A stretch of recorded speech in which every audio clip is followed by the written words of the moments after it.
നിങ്ങളുടെ ഇഷ്ട പരമ്പരകൾ എക്സ്ക്ലൂസീവായി സൺ നെക്സ്റ്റ് ആപ്പിലൂടെ തികച്ചും ഫ്രീ ആയി ഇപ്പോഴേ ആപ്പ് ഡൗൺലോഡ് ചെയ്യൂ.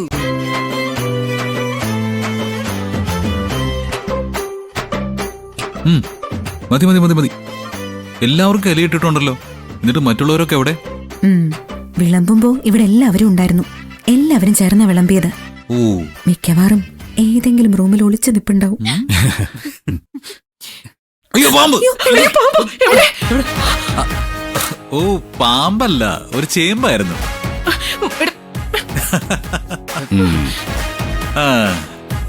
കറിക്കകത്തെ ചേമ്പ്. അയ്യടാ, സാർ ഇവർക്ക് പണി കൊടുത്തതല്ലേ? പിന്നല്ലാതെ. ഈ ഒളിച്ചു നോട്ടം ഒന്ന് അവസാനിപ്പിക്കണമല്ലോ. വാ വാ വാ, എല്ലാരും വന്നിരിക്കും, ചോറിന്. ഇവരുടെ റൊമാൻസ് കാണാമെന്ന് കരുതിയത് ചീറ്റി. ഇനി എന്തിനാ വെറുതെ വിശന്നിരിക്കുന്നേ? ആ, പിന്നല്ലാതെ. നമ്മൾ ഇവിടെ ഉണ്ടെന്ന് വിചാരിച്ചിട്ട് ഇവരുടെ റൊമാൻസിന് ഒരു കുറവും ഉണ്ടാവാൻ പോകുന്നില്ല. വാ, നമുക്കിരിക്കാം. ആ വാ. ആ, ഇരിക്ക് ഇരിക്ക്. ആ,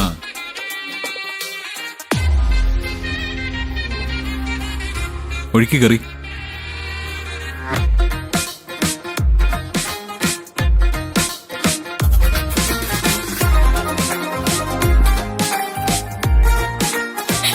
അതെ, ഏട്ടന് മാത്രം വിളമ്പിയാ പോരാ, ഞങ്ങളിവിടെ ഉണ്ട്. നിനക്ക് എന്തെങ്കിലും വേണമെങ്കിൽ എന്നോട് ചോദിച്ചാ പോരെ. എന്തിനാ നിധിയെ ബുദ്ധിമുട്ടിക്കുന്നേ? ഓ, ഇങ്ങോട്ട് കൊണ്ടുവാ.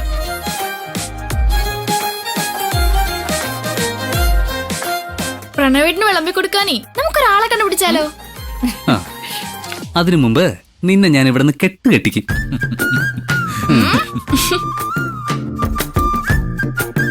ആ, കറികളൊക്കെ അസലായിട്ടുണ്ട്. ഈ സദ്യ നിധി ഒറ്റയ്ക്കാ ഒരുക്കിയെന്ന് വിശ്വസിക്കാൻ പോലും പറ്റുന്നില്ല. ഒറ്റയ്ക്കൊന്നല്ല, ഉള്ളി എറിഞ്ഞെടുത്തത് ഞാനാ. ഓ, ആ ഏട്ടാ, ഞാൻ ഒരു കാര്യം ചോദിച്ചാ സത്യസന്ധമായിട്ട് മറുപടി പറയൂ? നീ ചോദിക്ക്. അതെ, ചേച്ചി ഉണ്ടാക്കുന്ന ഭക്ഷണമാണോ അതോ അമ്മയുണ്ടാക്കുന്ന ഭക്ഷണമാണോ ഏട്ടന് കൂടുതൽ ഇഷ്ടം? സാറ് പെട്ടു. നീ നിന്റെ മനസ്സിൽ തോന്നുന്നത് പറഞ്ഞോ മോനെ. നീ ഇവളുടെ പേര് പറഞ്ഞാലും എനിക്കൊരു സങ്കടവും വരില്ല. ഗൗതം സാർ അമ്മയുടെ പേര് പറഞ്ഞാ എനിക്ക് സന്തോഷാവേ ഉള്ളൂ. ഇതോടുകൂടി മത്സരം അവസാനിച്ചിരിക്കുന്നു. ഈ വർഷത്തെ ഏറ്റവും നല്ല അമ്മായി അമ്മയായി പാർവതിയെയും ഏറ്റവും നല്ല മരുമകളായി നിധിയെയും തെരഞ്ഞെടുത്തിരിക്കുന്നു. അങ്കിള് പറഞ്ഞതിലൊരു കറക്ഷനുണ്ട്. ഞങ്ങൾ അമ്മായിയമ്മയും മരുമോളും അല്ല, അമ്മയും മോളുവാ. പിന്നെ ഞങ്ങൾ അടുത്ത വർഷത്തേത് മാത്രല്ല, എക്കാലത്തെയും ഏറ്റവും ബെസ്റ്റ് അമ്മയും മോളും ഞങ്ങളാ. അല്ലടി മോളെ? അതെ, ഈ കുടുംബം എനിക്ക് കിട്ടിയ ഏറ്റവും വലിയ ഭാഗ്യാണ്. ഗൗതം സാറിന്റെ അച്ഛനും അമ്മയും എന്റെയും കൂടിയാ. പ്രണവും യാമിനിയും എന്റെ കൂടപ്പിറപ്പുകളാ. ഞങ്ങള് നിന്നെ സ്വന്തം മോളെ പോലെ തന്നെ കരുതുന്നു. സ്വന്തം പോലും, അവിടെ ഇരിക്കുന്ന ഗൗതം പോലും നിങ്ങൾക്ക് സ്വന്തമല്ല. എന്നിട്ടും വാചകവടിക്ക് ഒരു കുറവുമില്ല. എവിടെയും ഞാൻ മാത്രം പുറത്ത്.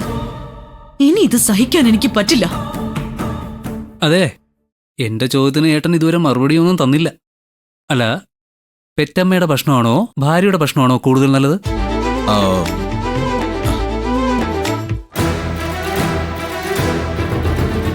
പെറ്റമ്മ എല്ലാം കൂടെ പൊളിച്ചടുക്കും ഞാൻ.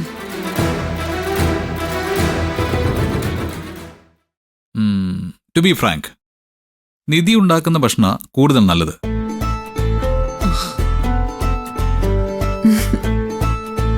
പക്ഷേ എനിക്കിഷ്ടം എന്റെ പെറ്റമ്മയുടെ കൈകൊണ്ടുണ്ടാക്കുന്ന ഭക്ഷണ.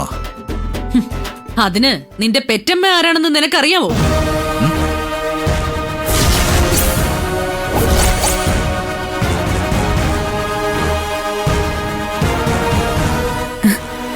ആന്റി എന്ത് വിവരക്കേടായി ചോദിക്കുന്നത്? ഗൗതം സാറിന്റെ പെറ്റമ്മ ആരാണെന്ന് ഇവിടെ എല്ലാവർക്കും അറിയാലോ. ഇതാണ് പെറ്റമ്മ. ആന്റിയെ സാറ് വെറുതെ അമ്മാന്ന് വിളിക്കുന്നു, അത്രേ ഉള്ളൂ. അല്ലടി, തെറ്റുപറ്റിയത് നിനക്കാ. ഈ നിൽക്കുന്ന ഏട്ടത്തെ അല്ല ഗൗതമിനെ പെറ്റത്.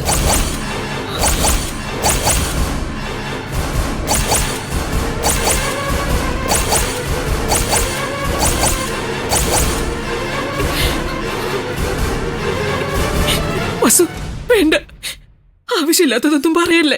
ഞാൻ പറയും. ക്ഷമിക്കുന്നതിനും സഹിക്കുന്നതിനും ഒക്കെ ഒരു പരിധിയുണ്ട്. നിധി വന്നു കയറിയപ്പോ നിങ്ങൾ പഴയ കഥയെല്ലാം മറന്നു. നിധിയെ ഉപയോഗിച്ച് ഗൗതമിനെ എന്നിൽ നിന്ന് പിരിക്കുക നിങ്ങളുടെ ലക്ഷ്യം. അത് ഞാൻ സമ്മതിക്കില്ല. ഞങ്ങൾ ആരും ഒരിക്കലും ഗൗതമനെ നിന്നിൽ നിന്ന് പിരിക്കില്ല വസു. ഏട്ടൻ ഇനി ഒന്നും പറഞ്ഞ് എന്നെ സമാധാനിപ്പിക്കാൻ ശ്രമിക്കണ്ട. ഞാൻ എല്ലാം പറയും. അവനെല്ലാം അറിയട്ടെ.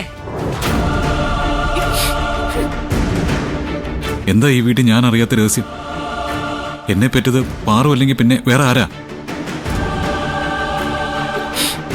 പാറു പറ, എനിക്ക് ജന്മം നൽകിയത് പാറു അല്ലേ?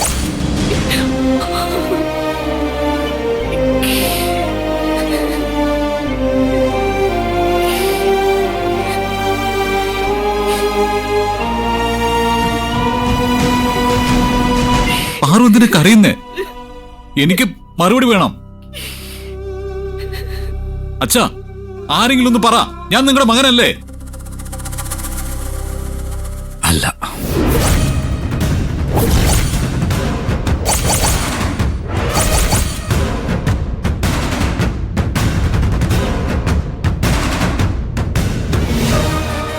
പ്രണവും യാമിനിയും മാത്ര ഞങ്ങളുടെ മക്കൾ.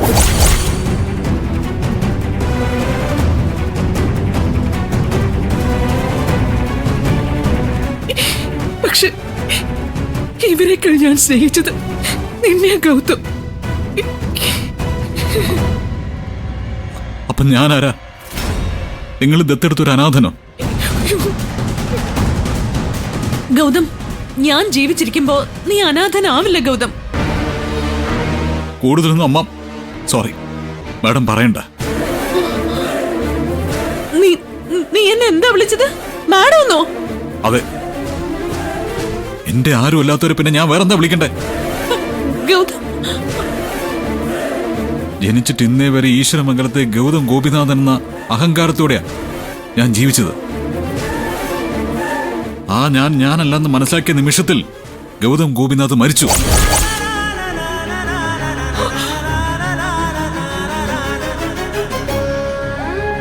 ഏട്ടാ, അങ്ങനെയൊന്നും പറയില്ലേ, എനിക്ക് സഹിക്കുന്നില്ല. ഏട്ടനെന്ന് ഇനി എന്നെ ആരും വിളിക്കണ്ട. ഞാൻ നിങ്ങളെ ആരുമല്ല.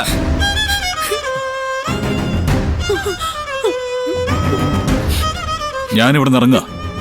ഇനിയുള്ള എന്റെ ജീവിതം തെരുവിലായിരിക്കും. സർ, ഞാനും ഉണ്ട് സാറിന്റെ കൂടെ.